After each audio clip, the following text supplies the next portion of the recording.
Robert T Kiyosaki, author of the book Rich Dad Poor Dad, वे अमेरिकी लेखक, उद्यमी और निवेशक हैं। वित्तीय शिक्षा के क्षेत्र में वो काफ़ी प्रसिद्ध है। उनके द्वारा लिखी गई बुक वित्तीय शिक्षा की ऑल टाइम नंबर 1 बुक मानी जाती है और फाइनेंशियल एजुकेशन हमारे जीवन में बहुत इम्पॉर्टेंट है। तो चलिए शुरू करते हैं। In school, we learn that mistakes are bad. We are punished for making them. Yet, if you look at the way humans are designed to learn, we learn by making mistake. We learn to walk by falling down. If we never fell down, we would never walk. School में हम सीखते हैं कि गलतियाँ बुरी होती है और उन्हें करने पर हमें सज़ा मिलती है। फिर भी अगर आप देखें कि इंसानों को सीखने के लिए किस तरह से बनाया गया है, तो हम गलतियाँ करके सीखते हैं। हम गिरकर चलना सीखते हैं। अगर हम कभी गिरे नहीं तो हम कभी नहीं चल पाएंगे। Winners are not afraid of losing but losers are. Failure is the part of the process of success. People who avoid failure also avoid success. जीतने वाले लोग हारने से नहीं डरते, लेकिन हारने वाले डरते हैं। असफलता सफलता की प्रक्रिया का हिस्सा है। जो लोग असफलता से बचते हैं वे सफलता से भी बचते हैं। You are only poor if you give up.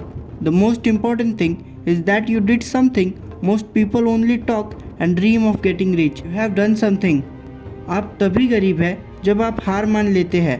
सबसे महत्वपूर्ण बात यह है कि आपने कुछ किया। ज़्यादातर लोग सिर्फ बातें करते हैं और अमीर बनने के सपने देखते हैं। आपने कुछ किया है। If you are the kind of person who had no guts, you just give up every time life pushes you. If you are that kind of person, you will live all your life playing it safe, doing the right things, saving yourself for something that never happens. Then you die a boring old man. अगर आप ऐसे व्यक्ति हैं जिनमें हिम्मत नहीं है, तो आप हर बार हार मान लेते हैं जब जीवन आपको आगे बढ़ाता है। अगर आप ऐसे व्यक्ति हैं जो आप अपना सारा जीवन सुरक्षित तरीके से जिएंगे, सही काम करेंगे, खुद को ऐसी किसी चीज़ के लिए बचा कर रखेंगे जो कभी नहीं होगी, फिर आप एक उबाऊ बूढ़े व्यक्ति के रूप में मरेंगे। The love of money is the root of all evil. The lack of money is the root of all evil. धन का प्रेम सभी बुराइयों की जड़ है। धन का अभाव सभी बुराइयों की जड़ है। Emotions are what makes us human, make us real. The word emotion stand for energy in motion. Be truthful about your emotion and your mind and emotion in your favour, not against yourself. भावनाएँ ही हमें इंसान बनाती है, हमें वास्तविक बनाए। भावना शब्द का अर्थ है गतिशील ऊर्जा। अपनी भावनाओं के बारे में सच बोले और अपने मन और भावनाओं का इस्तेमाल अपने पक्ष में करे, अपने खिलाफ नहीं।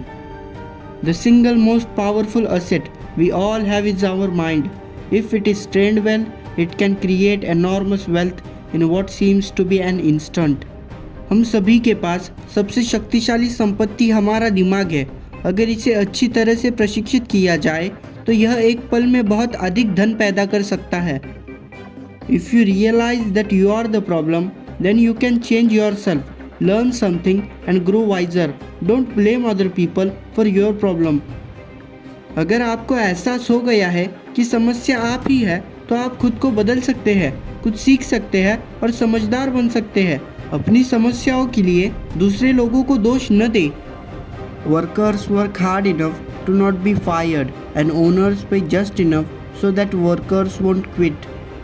श्रमिक इतनी मेहनत करते हैं कि उन्हें नौकरी से नहीं निकाला जाता और मालिक उन्हें उतना ही वेतन देते हैं कि वे नौकरी न छोड़े। As I said, I wish I could say it was easy. It wasn't, but it wasn't hard either. But without a strong reason or purpose, anything in life is hard. जैसा कि मैंने कहा, काश मैं कह पाता कि यह आसान था। यह आसान नहीं था, लेकिन यह कठिन भी नहीं था। लेकिन बिना किसी ठोस कारण या उद्देश्य के जीवन में कुछ भी कठिन है। I am concerned that too many people are focused too much on money and not on their greatest wealth, which is their education. If people are prepared to be flexible, keep an open mind and learn, they will grow richer and richer through the changes. If they think money will solve the problems, I am afraid those people will have a rough ride. Intelligence solves problem and produce money. Money without financial intelligence is money soon gone. मुझे चिंता है कि बहुत से लोग पैसे पर बहुत ज़्यादा ध्यान केंद्रित करते हैं और अपनी सबसे बड़ी दौलत जो उनकी शिक्षा है उस पर ध्यान नहीं देते। अगर लोग लचीले होने, खुले दिमाग रखने और सीखने के लिए तैयार है तो वे बदलावों के जरिए और ज़्यादा अमीर होते जाएंगे। अगर उन्हें लगता है कि पैसे से समस्याएं हल हो जाएंगी तो मुझे डर है कि ऐसे लोगों को मुश्किलों का सामना करना पड़ेगा। बुद्धिमत्ता समस्याओं को हल करती है और पैसा पैदा करती है। वित्तीय बुद्धिमत्ता के बिना पैसा जल्द ही खत्म हो जाता है। हमारे जीवन में अनुशासन क्या मायने रखता है? What is power of self discipline? और कैसे डिसिप्लिन रहने से हमें स्वतंत्रता मिलती है? सुनिए जोको विलिंग को स्क्रीन पर दी गई वीडियो को टच करके। और हाँ, एक बात हमेशा याद रखना, NGU, नेवर गिव अप।